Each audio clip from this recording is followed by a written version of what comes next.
Retenez ce nom, Breaking Rust. C'est un artiste qui fait un véritable tabac aux États-Unis. Adi, vous en parlez ce soir parce qu'une de ses chansons, d'après le magazine Billboard, vient tout juste d'atteindre le numéro 1 aux États-Unis. Oui, absolument. Et Pierre-Olivier, c'est tout un exploit que réalise Breaking Rust, d'autant plus qu'il était pourtant presque inconnu encore il y a quelques mois du grand public. Sa chanson Walk My Walk figure parmi les chansons country les plus téléchargées présentement aux États-Unis. Rien de moins. Numéro 1. Voyez, plus de 4 millions d'écoutes pour certaines de ses chansons, 3 millions et jusqu'à 2 millions de personnes l'écoutent tous les mois seulement sur Spotify. C'est pas négligeable. Je fais entendre un extrait de cette chanson.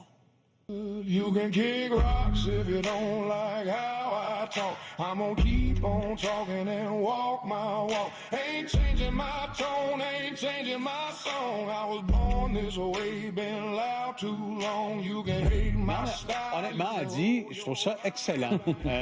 Et le hic, puis probablement la raison pourquoi on en parle ce soir, c'est que personne n'a rencontré Breaking Rust, aucun spectacle, aucune entrevue, et il y a une bonne raison à ça. Parce que, Pierre-Olivier, il s'agirait, selon ce que constatent de plus en plus d'artistes du milieu, d'une création de l'intelligence artificielle. Aucune entrevue, aucune apparition. 100% IA. L'agence France-Presse a fait analyser cette chanson par plusieurs outils. Et ce qu'on confirme, c'est effectivement qu'elle a été créée par l'intelligence artificielle. Certains y voient une prouesse technologique. D'autres, surtout les artistes, sont plus inquiets. J'en ai parlé avec Fred Dionne, qui était encore il y a quelques jours en nomination au Gala de la Disque pour album country de l'année. Voyez ce qu'il avait à dire. Ce qui est particulier là-dedans, c'est que c'est fait pour reproduire des affaires qui ont fonctionné. Fait que, oui, c'est bien fait. Souvent, c'est assez impressionnant, même le niveau qu'ils sont capables d'aller chercher avec les AI.